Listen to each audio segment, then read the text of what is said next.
This is Talgrim, and you are watching my 4th Warrior PvP video for Rift. In this video I discuss the specs mechanics for kiting melee classes and for dealing with ranged kiting classes.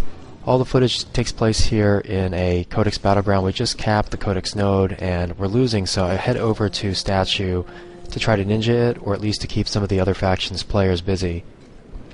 Keep in mind as you watch this footage, a lot of this is going to be 1v1, 1v2 footage, but some of my opponents that are facing are lower level than me. So for example, I'm level 27, this is a 22 rogue here, spec'd for ranged DPS, and I use Riftwalk to close the gap, apply freeze armor for the snare, and also for the debuff to increase my fire damage since I'm trying to kill this player from range.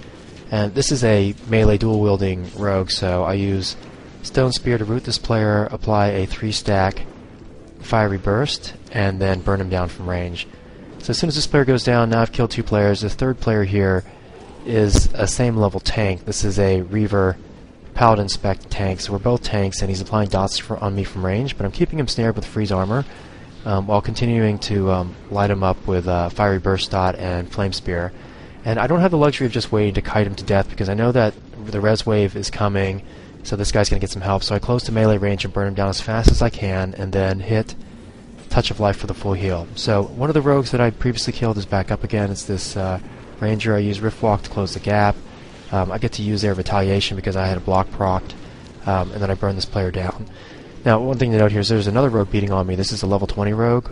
Still much more lower level than I am, but pretty well geared actually.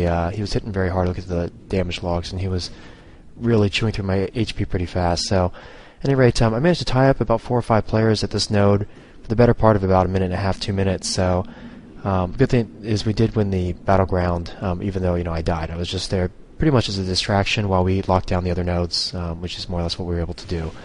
So check out my blog if you have any questions. Also, a fellow blogger named Kaz is now blogging